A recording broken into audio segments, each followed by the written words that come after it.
tax ma ne gis nga ñun ñi ñuy jiite ñoo leen raw ci xel ak lépp ñun dañ leen di bàyyi ñuy tëll ñun gars yi dem tootaan seetaan fële seen i coupe du monde ak yooyu ba jour vote ba ñu dem voter rek ñëw toogaat. xam nga 2012. waaw nii la demee rey nañu ay nit. Kébé c'est bon.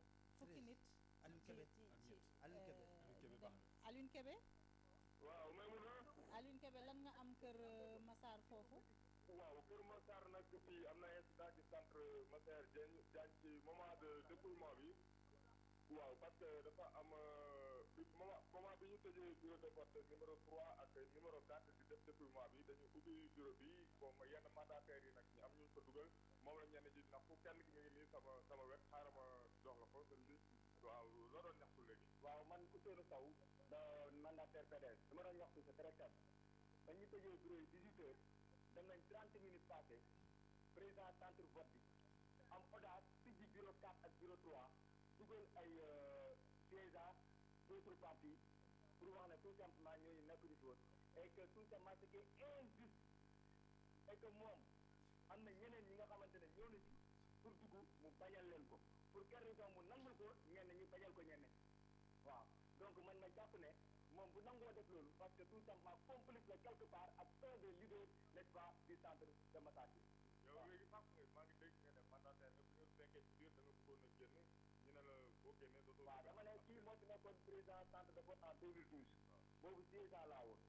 boobu ba ma génnee ne ko damay sori mu ne ma bu ñu tëjee pour boo ñëwee doo dugg te effectivement noonu la ko defee bu mu tëjee nangul kenn dugg tey jii tamit ba mu ñëwee am na ay mandataires yeneen parti yi ñëw bëgg a dugg mu ne tëj naa ba pare te loolu dañuy waaj a tëj dëgg la mais instant bi ñu tëj ba 18h30 mu wax ak ay nit ak ay dilam nangu leen tout simplement tijjil leen ne ay mandat parce que dañuy yërëm moom ñoo fi nekk pour yërmante wala dafa nekk pour justice. waaw ñu ngi dugal mandataire ban parti la. ñu ngi ko dugal en réalité xaw ma ba xam fu ñu bokk mais l'essentiel def na ni ñu mel mais en réalité xaw ma président wu yenn parti mais def na ni ñu mel 30 minutes après fermeture des bureaux de vote. ok ñu ngi lay jaajëfal kon Cheikh ñu jege président centre bi. mu indi réaction par rapport ak li ñu ko accusé bon voilà ci accusé ci bureau bi pour dugal ay mandataires yow. non c'est-à-dire. waaw allez vous êtes en direct président vous êtes en direct. waaw xam nga dama permet après mu ñëw mu ni amul représentant ci bureau du vote et je me dis que le bon sens se dit que au moins qu'il y ait un représentant pour assister au dépouillement, quoi. Je l'ai fait mon représentant va partir. Ici, quoi, dans l'autre bureau, dans l'autre salle, il y a quelqu'un. C'est normal. Hein? Vous ne pouvez pas sortir? Vous ne pouvez pas sortir. Non, regarde, vous ne pouvez pas sortir. Parce que le bureau était déjà fermé. Personne n'a le droit de sortir. Je pense qu'il faut. Non, je crois que aussi c'est la clôture. Les tensions sont vives et tout ça, mais quand même il faut savoir raison garder. Absolument. Le président du bureau de vote, celui qui exerce son autorité par rapport à ça. C'est ce que dit le code électoral, c'est très clair. Et que, bon, faire entrer un mandataire dans un bureau de vote ne signifie pas que tu vas traficoter au niveau des résultats des urnes. Je pense aussi que journalistes yi actuellement tension bi dafa vive et que politiciens yi lu am xorom lu amul xorom ñu crier à la fraude au complot. Donc journalistes yi il faut ñu segg un peu information yi nga xam ne dañu koy remonter bu fekkee ne information la acte la yoo xam ne c'est de nature à dénaturer le cours de l'élection loolu jar naa wax mais dugal d'ailleurs lui mais le mandataire il dit que xaw ma ñu ma dugg ñu dugal xaw ma fan lañ bokk. Voilà il faut que ñu xool un peu les informations qu'on remonte et puis loolu dina bokk ci luy apaiser la tension. Alors léegi bu fekkee la régie aussi ardo baax na parce que il est au Parcelles Assainies xam nga sànq yéen a ngi ko doon wax parce que ñu ngi am benn mélange boo xamante ne kenn xamul lan genre suppu kanja boo xamante ne c'est extraordinaire parce que mënuñu comprendre Pape Alé ay ñoo xamante ne PDS la ñu bokk biir PDS bi ñu gis socialiste yi liste yi en fait liste yi dafa jaxasoo ba nga xamante ne même les auditeurs xaw ma lu tax suba ba léegi may répété auditeur électeur laa bëgg a wax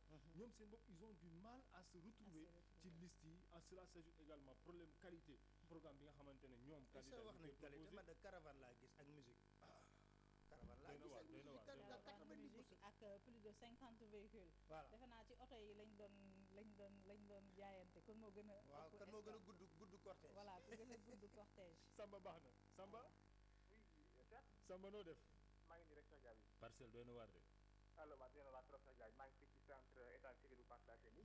nga xamante ne moo nekk daal centre bi gën a mag fii ci diwaan bi Cheikh. waaw alors fii nag fi nañ daal bureau dafa fii régu nañ ko depuis 18 heures. fu mu nekk nii nag gars yi ñu ngi tëju rek ci biir bureau yi comme on dit rek à huis clos bu mu nag kenn daal dugg ci biir. lu ñu def ci biir dañuy tëju dañuy compter wala. waaw ñu compter waaw dañuy compter.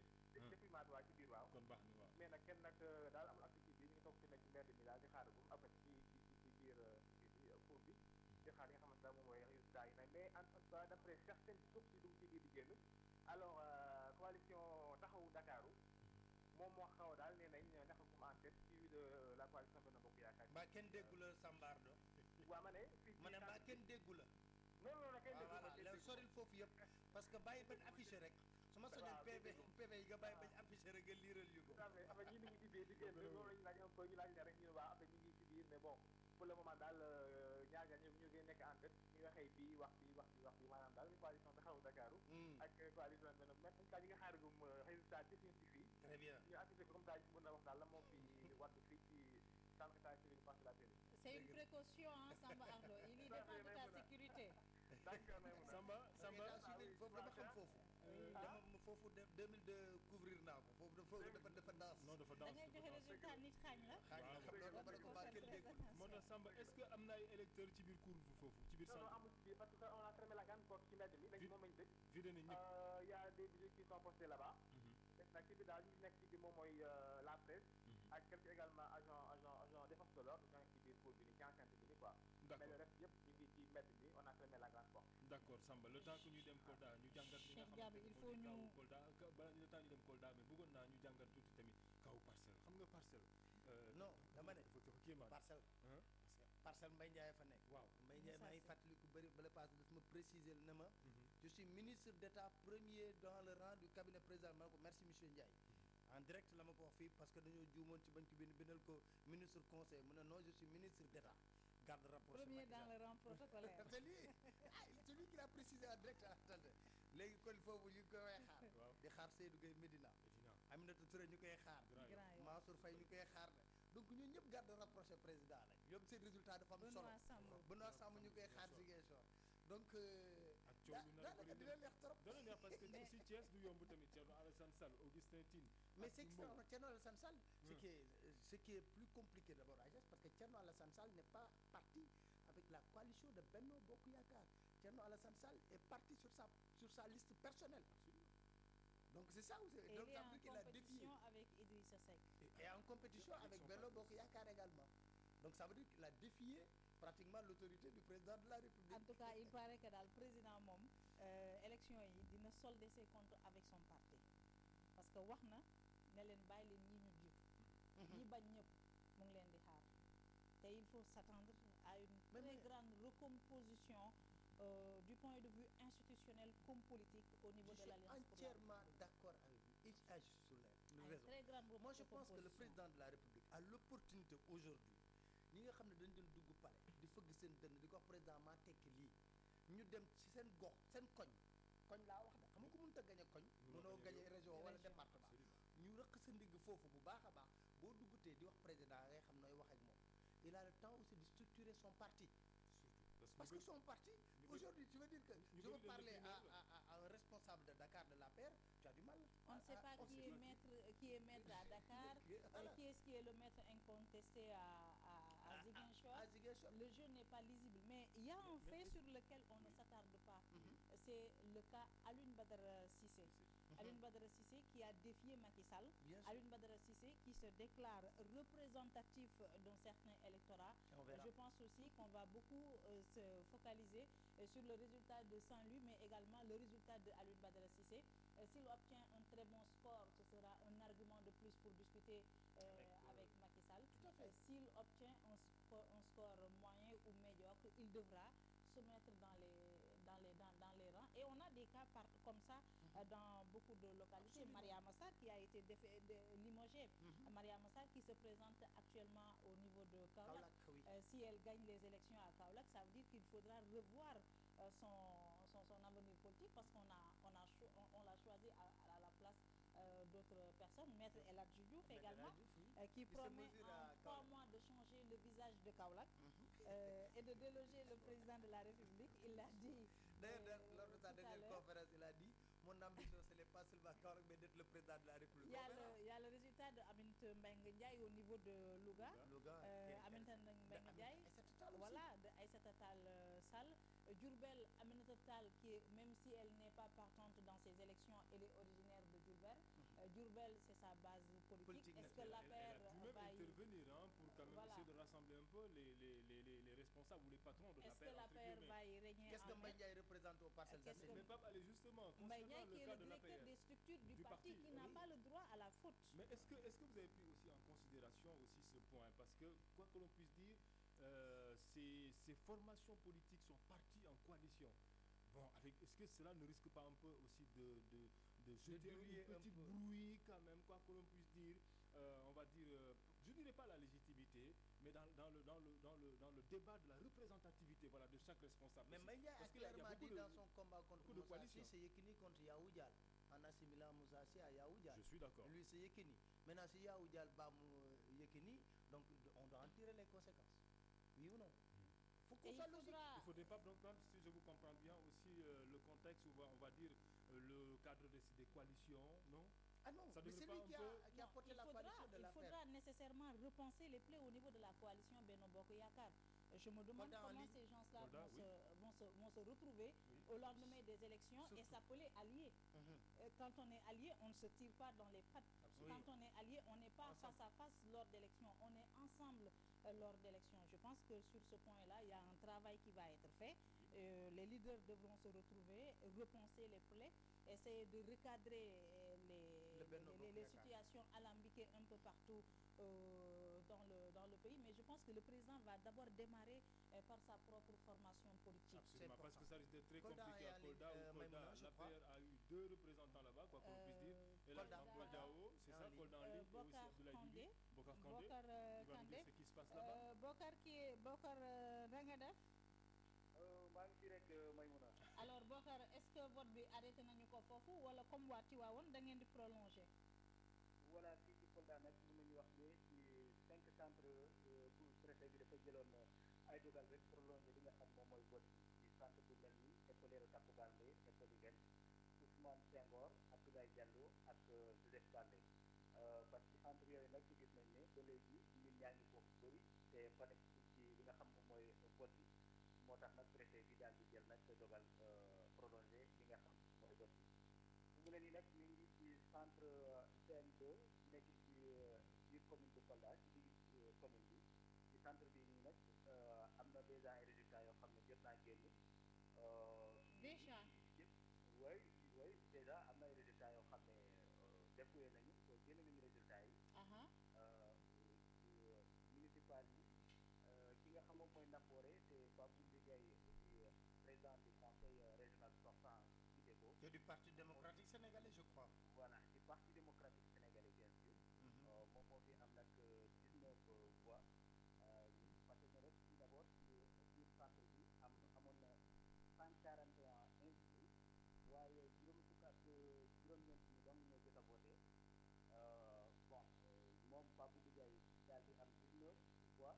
Benno Bokk Yaakaar bu Abdoulaye Bibi Baldé jiite am 10 voix Bokk Gis-Gis bu Détaillé am 10 voix AFP am 13 voix Bantare Kouladi am 6 voix bu fekkee ne rek AFP mooy coalition bi parti bi nga xam ne kii di El Hadj Mamboy Diaw moo ko jiite te El Hadj Mamboy Diaw tamit nekk koo xam ne ci APR la bokk ci li nga xam ne mooy départemental yi ki nga xam moom mooy Nafoore Kouladi moo am 17 voix Nafoore Kouladi mooy coalition bi nga xam mooy maanaam PDS coalition bi Babou Ndiaye jiite Benno Bokk Yaakaar bu Abdoulaye Bibi am 17 Bokk Gis-Gis 13 AFP am benn voix Bantare Kouladi am juróomi voix daanaka lii mooy li nga xam ne moom moo jot a génn ci centre CNP bu Kolda ñu ñëwaat rek wax leen ne que fu mu ne nii vote bi mu ngi déroulé ci juróomi centre yu nekk fii ci Kolda te préfet bi jëleen dogal ñu prolongé li nga xam moom mooy vote bi ci centre yooyu. conditions yëpp réunir na est-ce que fi ñu war a prolonger vote bi dispositif sécuritaire bi mu ngi foofu est-ce que am na lumière et est-ce que mandataire yëpp ñu ngi wéy di taxaw. waaw fii nii mandataire yaa ngi taxaw ñi nga xam tamit ñooy force de sécurité ils sont là ils veillent au train tamit lumière bi yëpp daal maanaam ñu ngi ko sóoraale ko tax na nag yaakaar naa li nga xam moom mooy vote bi dina déroulé normalement ba saa si pare. merci beaucoup Bocar Kandé ñu lay garder en repérage rek boo amee yeneen résultat Saint-Louis ak Ziguinchor ñoom ils sont pas joignables waaye waa régie dinañu continuer di ñu contacter suñu correspondant El Hadj Malick Cissé mi nga xam ne aussi mu ngi dem Saint-Louis nee na aussi fële prolongement du vote à Guet Ndar mu ne mooy centre Cheikhou Touré fi nga xam ne fa la Alioune Badara Cissé voté ak centre Abdoulaye Meng Khali fi nga xamante ne fa la Ahmed Fall Braya voté nee na aussi depuis suba ba léegi daal ñu ngi nemmeeku ne nit ñu bëree bëri. c'est un duel qui est intéressant à Guet Ndar entre Alioune Badara Cissé et Ahmed Fall Braya parce que en fait c'est ça qu'on appelle la langue de barbarie et même au second tour. min nga Ndar de trop même au second tour je pense que Ahmed Fall Braya avait réussi la prouesse de gagner aussi bien au premier tour qu'au second tour et que Alioune Badara Cissé aussi est de Guet Ndar donc qu'est-ce que ça va donner. Guet Ndar moom je pense que c'est le fief de Ahmed Fall Braya. donc cela qu'est-ce qu'il veut dire Cheikh Bamba Dièye en tout cas il a fait une sortie tout à l'heure son avenir au niveau du gouvernement je pense que il est scellé il est scellé je pense que son avenir est déjà scellé mais même moi je demeure convaincu encore une fois qu'il y a des chances de retrouvailles que le mal est déjà fait au niveau de la coalition Benno Bokk Yakaar parce qu'en réalité pendant la campagne ils se sont dit tellement de choses que je sais pas comment Macky en tant que président de la République leader de Benno Bokk Yakaar va recoller les morceaux parce que imaginez-vous parce que Ousmane Tanor Dieng a été toujours à côté de Macky Sall dans tous ses voyages mais ak Nguéniène qui est sorti de l'anonymat grâce à Ousmane Tanor Dieng il y a une liste APR contre la liste dirigée par Ousmane Tanor Dieng quand tu vas dans le département de Mbour il y a la liste départementale dirigée par Ousmane Tanor Dieng contre le ministre Omar Youm donc je pense que le mal est déjà fait il faut en tirer les conséquences et que je crois que le président de la République dans sa séquence temporelle de ces 3 ans qui lui restent bien sûr il diminue son mandat comme il l'avait promis lors de son premier discours à la nation je pense qu'il faut être avec les personnes qui sont prêtes à vous soutenir pour vos propres convictions pour votre propre politique et les autres les laisser aller dans l'opposition. Parce que Pape également, ce que vous venez de voir, mais encore faudrait-il que ces formations politiques-là s'assument. Oui. Encore faudrait-il qu'elles s'assument parce que malgré cette situation déplorable qu'on a notée pendant ces élections locales, je vois bien des membres de Benno Bokk Yakaar faire des déclarations au lendemain de ces élections allant dans le sens de poursuivre ce compagnonnage avec le président de la République. Quelqu'un comme Cheikh Bamba Dièye, si on s'arrête un peu sur son cas, pour moi, la décence voudrait qu'il démissionne. Je crois qu'il va le faire. Qu'il démissionne. Non, là c'est trop tard. Je crois qu'il va le faire. Non, là c'est trop tard parce qu'on va avoir un nouveau gouvernement. Est-ce que le président va le reprendre dans le gouvernement? Ça, je ne le pense pas. Mais je pense qu'il va se battre avec le président de la République pour démissionner avant la formation du nouveau gouvernement. Il n'a qu'à démissionner tout de même. Alpha, je crois que la décence politique aurait dû quand même pousser Cheikh Bamba Dièye à ne pas tenir quand même de tels propos. Comment il va regarder le chef de l'État? Ça, j'ai pas compris comment il se regarde lors des conseils des ministres. Parce que bon, dire il comprend que le sort était déjà scellé avant d'aller même au niveau des locales. Moi j'ai l'impression que peut-être il risque lui-même de se griller parce qu'on s'en souvient lors de la présidentielle, la dernière présidentielle, si je ne me trompe, avec comment s'appelle-t-il, en 2007, l'avant-dernière avec Landing Savané, qui était avec Abdoulaye Wade, qui l'a accompagné pendant 7 ans et qui sort donc à la veille des élections parce que pensant être plus malin pour faire comme Abdoulaye Wade, ce qu'Abdoulaye faisait, alors qu'il savait. Peut-être il a dû oublier certainement qu'Abdoulaye s'est retiré à 2 ans des élections. Alors, le bonhomme qui accompagne Abdoulaye jusqu'à la veille des élections, et puis qui dit que oui, ce sont des... Vous avez vu un peu ce que ça fait? Les gens n'ont pas compris. Absolument pas. Vous voyez un peu. Donc, non, il a été dans le gouvernement de Wade. Wade bat campagne sur ce qu'il a réalisé. Toi, tu étais le ministre de Abdoulaye. Il y a encore plus accuser ces gens de voleurs. Moi, je crois que peut-être, quoi que l'on puisse dire, Cheikh Bamba Dièye serait plus ou moins dans cette même situation. Il faut assumer ses choix politiques. Vous n'êtes pas d'accord avec Moi, je quelqu'un. pense qu'il n'a Il pas aurait le dû choix. se retirer Il un peu va- plus tôt. il va- Mais là, il quel va soit Alpha, démissionner. il va le faire, sinon il sera limogé. Ça, Et c'est sûr. puis, son avenir politique Ndiawar, se joue Ndiawar, je pense que actuellement. Ndiawar est Bon, quelque on part. faisait signe, bon, la régie là, elle est rapide. Ndiawar. Vous a annoncé à un moment donné Ziguinchor qui est en ligne. Après, bon, on nous parle de Ndiawar. Ils sont pas encore, ils sont pas en place. Ah, Ziguinchor n'est pas encore en Oui. place. Vous Mais avez Ndiawar annoncé est à Il y a Ziguinchor. Ndiawar, il y a Guédiawaye, Khadija Guédiawaye. Toussi également. C'est un autre Karim qui se trouve à Guédiawaye. On continue. Il y a Khadija Toussi également qui est en ligne, que la régie pourrait joindre. Mame Ndiawar Diallo, bonjour. Bonjour Maïmouna. Alors, Mame Ndiawar Diallo, quelle est la situation présentement au niveau de Guédiawaye? Alors, nous sommes au centre UNESCO, là où Aliou Sall a voté. Nous sommes au niveau du bureau de vote 2, il y a 345 inscrits.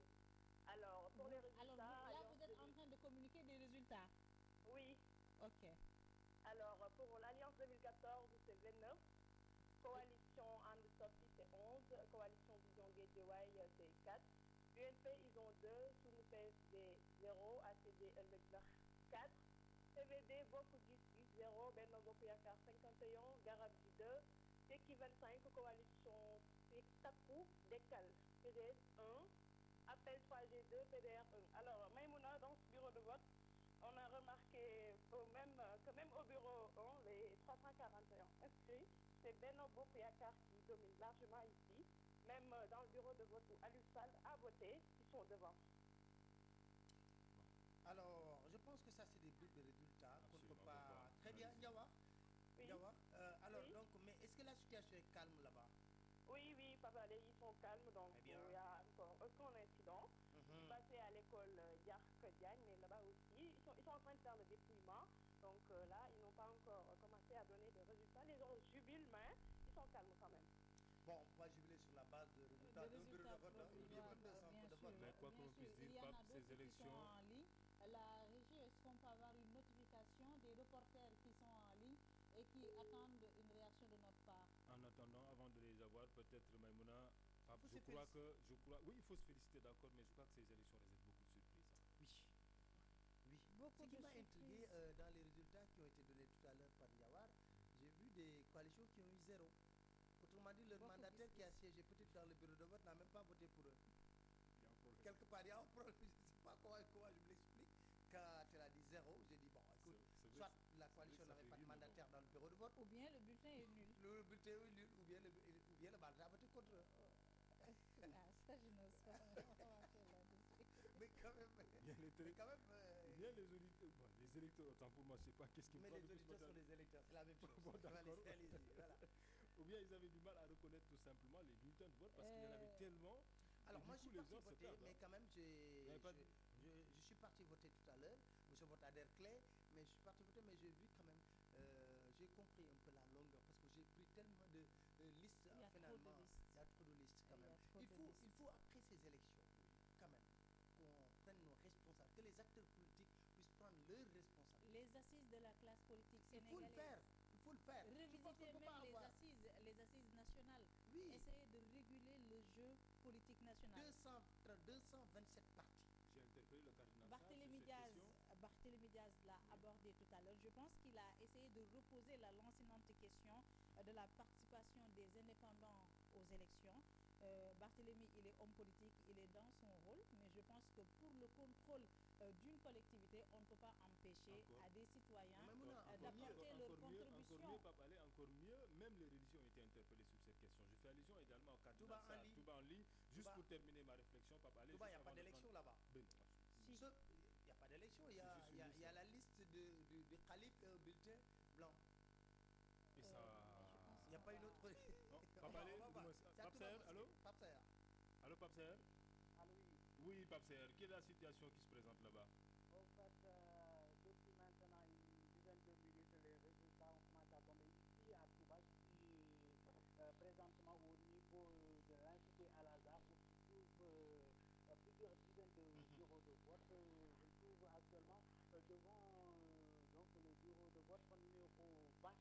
Et pour vous rappeler que le nombre d'inscrits, 491, le nombre de votants, 61 personnes, nombre de votants au bureau original. Donc, pour vous dire que les suffrages valablement exprimés, 61 personnes ont voté soutenu PJK, Parti Jàmm ak Xewal 2 voix, UCS 0 voix, And Suxali Mbacké 0. Le Parti démocratique sénégalais vient largement en tête avec 37 voix. MRDS avec 0 voix. La coalition Benno Bokk Yakaar 12 voix. Alal, donc c'est la coalition Benno Bokk Yakaar qui vient en deuxième position. Alal 0. And Defar Mbacké, c'est la coalition qui regroupe les partis donc socialistes, les Rewmi et autres donc formations politiques de l'opposition. And Defar qui obtient donc 5 voix. UDS Guigui 1 voix. AJ Penco 2 voix et enfin FEDES 2 voix. Pour concernant ça, il s'agit bien sûr de la liste départementale de Mbacké. Et pour la commune de Touba Mosquée, il y avait une seule liste, la liste du Khalife, avec à côté donc d'autres bulletins blancs. Et pour la coalition Benno Bokk Yakaar, donc c'est sous cette bannière qu'on avait présenté cette liste du Khalife. 40 personnes ont voté pour cette liste et 20 autres ont tourné tout simplement le dos à la liste de la commune de Touba, présentée sous la bannière de la coalition Benno Bokk Yakaar. D'autres bureaux ont également fini de publier leurs résultats. C'est notamment donc le cas au niveau du bureau de vote numéro 3 avec pour la liste départementale. Toujours, c'est le Parti démocratique sénégalais qui tient largement en tête avec 30 voix, suivi immédiatement de Benno Bokk Yakaar 13 voix. And Defar vient toujours en troisième position avec 3 voix. C'est la tendance qui se dessine ici, toujours en tête. On a le Parti démocratique sénégalais suivi du Parti démocratique sénégalais. Et pour la troisième position, toujours, c'est la coalition And Defar. On signale également d'autres bureaux qui ont déjà fini de publier le résultat, et notamment au niveau du bureau de vote numéro 32.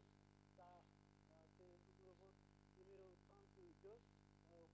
On avait comme nombre de votants 490, non, autant pour moi, nombre d'inscrits 490, nombre de votants 49, et toujours c'est le PDS qui vient en tête avec 30 voix, suivi donc de la coalition And Benno Bokk Yakaar 6 voix, et toujours la coalition And Defar vient en troisième position. Voilà Pape Serre. Donc en gros on va dire Pape, c'est sans surprise, hein, il fallait s'y attendre depuis plusieurs années ou depuis plusieurs élections même. C'est le Parti démocratique sénégalais qui gagne cette localité. Les incidents qu'on a connus avec Moustapha Cissé Lo, de quand n'ont pas parié sur une victoire de la coalition Benno Bokk Yakaar au niveau de Mbacké. Et je pense qu'il y a des zones de turbulence entre Touba et le Palais de la République, des zones de turbulence un horizon qu'il faudrait plutôt dégager. Donc l'avance du Parti démocratique sénégalais sur cette localité ne surprend guère. Un peu la configuration de Touba. J'ai eu la chance d'accompagner l'équipe de la 2STV lors de Magal et puis de séries de reportages. J'en ai profité pour discuter un peu. Le PDS est très bien ancré à Touba. Et très bien représenté. Très bien ancré à Touba. Donc les résultats que viennent de donner tout de suite Pape Sayer, ce sont sans surprise pour moi. Mais je pense que Maïmouna avait évoqué tout à l'heure les assises de la classe politique. Si on peut juste le temps de vous laisser continuer votre développement, avoir Mamoud Awa Ndiaye qui est à Thiès, Khadija Toussi également nous fait signe depuis tout à l'heure, Moussa Ousmane Diagne également, je voulais juste terminer, allez-y. Et le préfet de Dakar aussi qui nous demande de le rappeler dans 3 minutes. D'accord. Il faudrait le prendre parce que si jamais on le rate, ce sera difficile après parce qu'il sera beaucoup plus pour faire le point avec... je pense qu'il faut avoir le courage de le dire. On ne peut pas avoir 227 partis dans un pays normal. Soit on est un pays d'extraterrestres. Et Barack Obama a eu à le dire lors de sa visite. Oui, bien sûr. Il demande au président comment il arrive à gérer 200 partis alors qu'aux États-Unis, avec seulement deux partis, ils ont tous les problèmes du monde. Voilà. Mais et que j'ai remarqué par exemple la situation d'un pays comme le Ghana, où les partis politiques participent à l'élection présidentielle et aux élections législatives. Mais pour les élections locales, c'est les mouvements citoyens qui participent. Les partis politiques sont exclus. Et j'étais subjugué, j'étais là-bas dans le cadre de voyage, j'étais subjugué de voir le Ghana fonctionner de la sorte. et que je vais tirer la sonnette d'alarme ici avec les hommes politiques. Lorsque les Mame Adama Gueye avaient lancé le mouvement Sila Bok, mieux vaut organiser ça. Je crois que le préfet est en ligne et c'est très important. Je vous laisse prendre le préfet. Monsieur le préfet, bonsoir. Allô? Oui, monsieur le préfet. Je peux communiquer le taux de participation. Je suis très pris dans cette réunion-là. Oui, très bien. Allez-y, monsieur le préfet. On est à 37,68%. Au niveau de Dakar. 37,68%. Département de Dakar. Seulement le département de Dakar. Département de Dakar seulement. 37,68%. Alors, est-ce que vous avez pris la décision dans certaines zones de prolonger le vote? Non, ça relève des présidents des bureaux de vote. Ok, d'accord. Merci beaucoup, monsieur le préfet. J'imagine que vous êtes très débordé. Vous êtes en réunion. Merci beaucoup. Merci beaucoup. Mamadou Awa Ndiaye qui nous demande de l'appeler en toute urgence. Il doit nous communiquer les résultats du bureau de vote de Idrissa Seck. Idrissa Seck. Voilà. Ça c'est intéressant. Mamadou Awa Ndiaye, la régie, si on peut entrer en contact. Mais quand même, il y a un saut qualitatif qu'on a noté au niveau du taux de participation. Parce qu'à 14h, il m'avait donné le taux de 15,6%. Aujourd'hui, qualitatif mais très décevant. Très décevant. Très décevant pour une élection locale, même pas 40%. Il faut se poser des questions. Il faut reparler aux Sénégalais. Quelle légitimité les élus auront les élus. J'ai posé certes la question à Maïmouna, mais aussi il faut reconnaître que, bon, Modawa est en ligne, mais les élections locales n'ont pas souvent drainé beaucoup de monde, hein, à la différence de la présidentielle. Alors, oui, Mamadou Awa. Oui. Oui. Je pense que am nga résultat bureau de vote bi Idrissa Seck voté. waaw am nañu résultat yi génn na léegi. fii nag mooy bureau de vote numéro 7 li ñu mën a jàpp mooy ñu inscrit toll. Thiès Est, n'est-ce pas? Allô. Thiès Est, n'est-ce pas? Thiès Ouest. Thiès Ouest. Thiès Ouest waaw. dépouillement bi ñi inscrire ñu ngi tolloon 673 votants yi 274 bulletin nul 1 valablement exprimé 273 ont obtenu.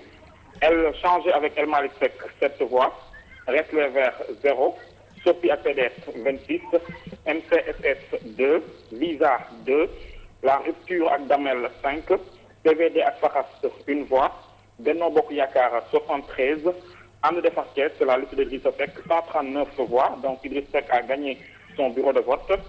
Alt ci la bokk 9 et Bés du Ñakk 1 voix, Maïmouna Ndour Faye. Merci beaucoup Modou Awa ñuy xaarandi rek résultat yeneen bureau de vote yi mu mel ni Idrissa Seck gagné na pariwam parce que ce matin nee na Modou Awa mu ngi doog a door ci politique donc dina mën a wéyal tout à l'heure ñu ngi doon waxtaanee situation politique am dina mën a wéyal il gagne quand même avec 139 voix. Il y a un large écart. En fait, quand on analyse les résultats de Idrissa Seck boo koy analyser naam résultat yi mu doon am mi ngi wàcc mais je crois. Il reste le maître de Thiès. Il reste le maître de Thiès. Absolument. Je crois. Parce que je si crois. D'ailleurs, Macky l'a très bien compris lors du conseil ministériel décentralisé, sa dernière réunion avec les militants de APR, il dit je crois qu'avoir une victoire de l'APR c'est utopique. Lui-même il se préparait à ça quelque part. Mais je pense que quand même c'est intéressant pour un leader politique qui a des prétentions pour diriger un peu la nation, d'avoir un fief électoral. Un fief local. Oui. Hadidja, si on peut l'avoir la régie, je pense qu'elle nous fait signe depuis tout à l'heure. Hadidjatou aussi, et aussi retourner à Grand-Yoff pour voir un peu la situation avec Aïssatou Antia Touré. Je pense que Babou est en ligne. Babou est à Médina. Babou est au niveau de la Médina. Babou, bonjour. Oui, bonjour Maïmouna. waaw Babou résultat yi nan la tëddee foofu est-ce que tàmbali nga am ay résultats sax. waaw Maïmouna tàmbali naa am ay résultats ki nga xamante ne mooy ci Médina ki nga xamante ne mooy centre bii di Mbaye Diagne jógee foofu résultat yëpp génn na 5 bureaux de vote la woon ñu mën na wax ne bureau de vote bi numéro 1 taxawu Ndakaar bi nga xamante ne Bamba Fall moo fa nekk moom mu ngi am 114 voix. Benno Bokk Yaakaar am 22 voix waa PDS am 14 voix. bureau bi topp moo nekk bureau bi nga xamante ne mooy bureau numéro 5 foofu taxawu Ndakaaru mu ngi am 100 voix Benno Bokk Yaakaar am 40 voix waa PDS am 13 waaw beneen bureau bi muy bureau numéro 4 taxawu Ndakaaru mu ngi am 100 voix Benno Bokk Yaakaar am 33 voix waa PDS am 13 voix les bureau de vote bi di numéro 2 Benno taxawu Ndakaaru mu ngi am 104 voix Benno Bokk Yaakaar am 47 voix PDS am 17 voix mu nekk bureau numéro 3 bi nga xamante ne moom muy génn léegi nii taxawu Ndakaaru mu ngi am 102 voix Benno Bokk Yaakaar am 35 voix PDS am 16 voix mais mën nañu jàpp si bureau boobu rek mën nañu wax ne taxawu Ndakaaru dëxëñ naa fay di foofu noonu si bureau boobu noonu si centre boobu noonu may mun a. En tout cas, Babou Ndour, si cette tendance poursuit, la Médina va tomber dans l'escarcelle de Taxawu Ndakaaru. Donc des opérations qui commencent bien pour Khalifa Sall, mais également pour le maire remplaçant Bamba Fall. Mais bon, ce ne sont que des résultats provisoires et tendanciels pour le moment. Tout à fait. Mais Mouna, ce qui est intéressant, vous savez, dans la pratique politique, il y a des personnes qui sont quand même qui sont proches du président de la République. C'est pas des politiciens de base. Seydou Gueye, on l'a jamais vu être un politicien de base quand même. On l'a toujours vu être porte-parole, mais non, on l'a jamais vu à la base faire. Et Bamba Fall, c'est un homme qui est très connu, étant très proche de la population de Médina. Absolument. Si les tendances se confirment, il va remporter haut la main la commune d'arrondissement de Médina. Et que je pense la stratégie qui a été dessinée par Khalifa Sall n'est pas mauvaise en soi. Je ne sais pas ce que ça va donner au finish, mais le fait de mettre une liste appelée partout Taxawu Ndakaaru, Taxawu Ndakaaru, Taxawu Ndakaaru, et de mettre les affiches avec tous les représentants au niveau des différentes communes, peut-être que ça va être payé. Je disais tout à l'heure à quelqu'un que Khalifa Sall, s'il estime qu'il a été combattu, s'il gagne ce combat, il sera un héros. S'il est battu, il sera un martyr. Il sera une victime. Tout simplement. Je veux dire qu'il ne perd rien dans cette histoire. Absolument. Et que je crois que Benno Bokk Yakaar les dirigeants n'ont pas très bien géré cette histoire des élections locales. Mais Khalifa Sall aurait pu tout simplement être le candidat de Benno Bokk Yakaar à Dakar. Tout à fait. Abdoulaye Wilane aurait pu, qui défend le président de la République, aurait pu être le candidat de Benno Bokk Yakaar à Kaffrine. À la seule différence, j'ai entendu Mbaye Ndiaye me dire même qu'il y avait un deal qui voulait que cela se passe. Si Khalifa Sall était d'accord pour soutenir Macky Sall en 2017, là, il soutiendrait Khalifa Sall pour ses locales. En réalité, le deal était très simple. En fait. Il y a Khadija qui a dit. C'est dommage que vraiment, nous n'avons pas le temps vraiment de développer tous ces points qui sont très très importants. Il faut dire aux téléspectateurs ce qui s'est réellement passé. On va prendre Khadija d'abord. Khadija si nanga def. Alors Khadija, fan nga nekk ni présentement, je pense que yaa ngi Yoff. maa ngi Yoff maa ngi centre de vote école Jàmmalaay. muy bureau de vote bi gën a mag ci Yoff. waaw yu gën a mag ci Yoff. parce que fii may mun a boo nekkee ci biti askan waa ngay yuuxu ku nekk yaa ngi supporté sa candidat ñoo ngi commencé fetew waaye fii ci biir nag bureau de vote yi ñoo ngi commencé di dépouiller ndax am na ñetti topp yu génnagum bu ñu jëlee bureau numéro 4 bi ak 407 votants gis nañ ni que Benno Bokk Yaakaar moo ngi ak 244 voix. bu ñu demee ci coalition Benno Aar Yoff ñoo ngi ak 64 coalition Taxawu Dakar ñoo ngi ak 55 mais mun na bu ñu jëlee bureau de vote 10 bi ci ak 283 votants am nañ coalition Benno Bokk Yaakaar moo ngi ak 182 boo jëlee coalition Taxawu Dakar am na 41 bu ñu jëlee bureau numéro 8 bi ak 300 votants Benno Bokk Yaakaar am na ci 171 Taxawu Dakar am na ci 53 fi mu toll nag ñoo ngi xaar nit ñi continuer affiché pour ñu mën leen wax tendance bi am fii nii ci yow. nañ jàpp ne nag bokk na ci Benno Bokk Yaakaar c'est Abdoulaye Diouf Sarr. waaw Diouf Sarr nag fi mu toll mën nañ am ci moom yaakaar. Khadijatou si merci beaucoup. Benno Bokk Yaakaar est représenté parce que par Abdoulaye Diouf Sarr. Il faut lui reconnaître quelque chose. Il a abattu un travail de terrain depuis très longtemps. Depuis très longtemps.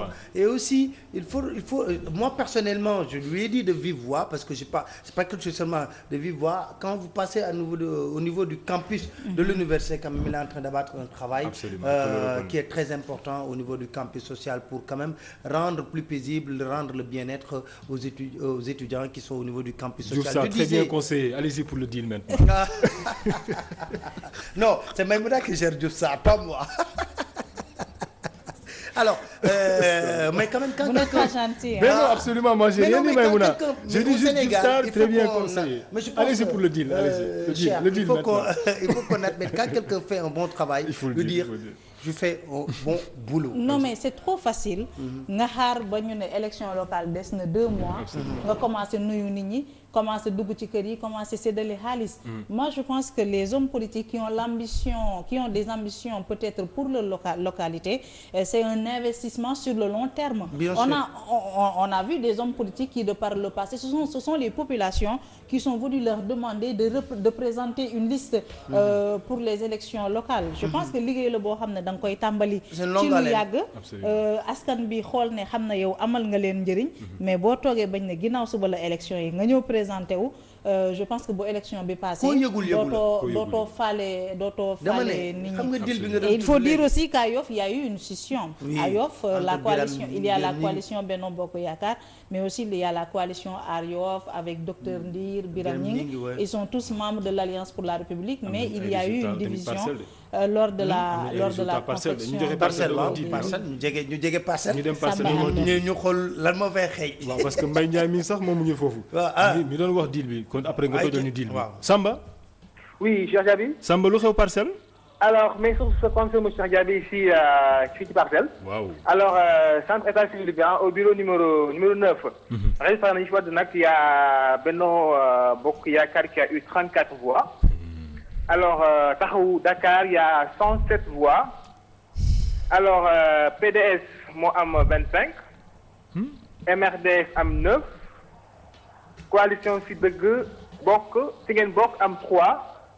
coalition Dóor waar am 3 Booloo Diisoo am 6 coalition Manko Si Dëgg am 12 alliance 2014 Aaye Mu Neex am 8 voix ak ki nga xamante moom mooy mag am moom tamit 8 voix alors kon daal kii di Taxawu Ndakaaru moo fi gagné am 107 voix topp ci nag alliance coalition Benno Bokk Yaakaar topp ci waa PDS beneen bureau de vote bi di numéro 5 également les tendances moo di rek ki nga xamante ne moom mooy coalition Taxawu Ndakaaru moo am également 106 voix ci bureau numéro 5 bi topp ci waa Benno Bokk Yaakaar am 42 PDS am 28 MRDS am 15 Manko Si Dëgg am 12 alors lu ñu ci mën a jàpp moo di si ñaari bureau de vote yi nga xamante daal seen résultat wadd na muy bureau numéro 9 ak numéro 5 bi waa coalition Taxawu Ndakaaru ñoom ñoo fiy jël raw gàddu gi fii ci centre état civil bu Parcelles Assainies. jërëjëf Samba Roba Samba ab lu ñu doon wax rek moom moo fi nekk ba léegi ah. L'effet, je crois que l'effet Khalifa a beaucoup joué aussi sur les listes. L'effet, quand je dis l'effet Khalifa, il a tiré beaucoup de maires. Voilà, l'effet Khalifa a beaucoup joué aussi sur les listes, mais une défaite de Mbaye Ndiaye aux Parcelles Assainies quand même. Je n'ose pas dire que c'est catastrophique, mais bon, c'est pas loin de ça. Ce serait bon, écoute, le deal, vous voulez parler du deal? Si, on veut savoir le deal.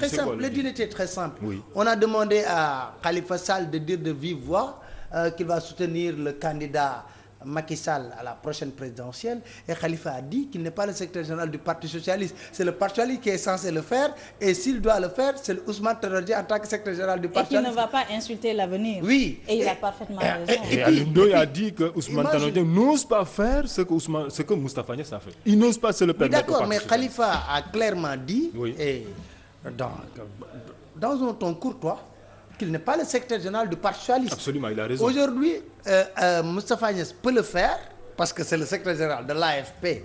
Et compte tenu des relations qu'il lie Macky Sall à Ousmane Tanor Dieng, Macky Sall n'avait qu'à demander ça à Ousmane Tanor Dieng. Parce que nous, dans le parti, c'est un parti normal. Absolument. Khalifa ne peut pas se lever un bon matin pour dire que nous allons soutenir. Il représente quoi? Et quand on lui demandait de dire ça, Khalifa, à l'époque, n'était même pas coordinateur de Dakar. Parce que c'est lors de leur dernier congrès là que Doudou Issa Niasse est parti et que Khalifa a remplacé Doudou Issa Niasse à la tête de la coordination de Dakar. Donc on ne pouvait pas lui demander de dire quelque chose qu'il ne pouvait pas faire. Voilà le deal. Absolument. Là où le deal et puis ils se sont braqués pour dire qu'il faut le combattre. Il faut le combattre, mais les électeurs décideront de l'issue de ce combat. Mame Diawar Diallo est en ligne. Mame Diawar. Bon, il est parti. Si on peut avoir aussi Moussa Sène dans la banlieue aussi. Voilà, Moussa dans la banlieue et puis les Moussa résultats Sène de Podor également. aussi. Il dit qu'il a les résultats. Podor aussi, on va essayer d'avoir. Voilà, les résultats de Podor. On a des tendances au niveau de Thiès, Mbacké. Je pense qu'à part Touba, le PDS n'a pris le contrôle pour le moment d'aucune localité. le PDS à Le part PDS, Touba. apparemment, J'ai Touba, remarqué que Touba. partout le PDS est troisième derrière Taxawu Ndakaaru et non surtout au niveau de Dakar derrière Taxawu Ndakaaru et Benno Bokk Yaakaar, le PDS est en troisième position. Peut-être aussi qu'il faudra s'arrêter un peu sur la situation de ce parti politique. Beaucoup espéraient que le PDS allait opérer une razzia du fait de la conjoncture économique difficile, du fait de la présence de Abdoulaye Wade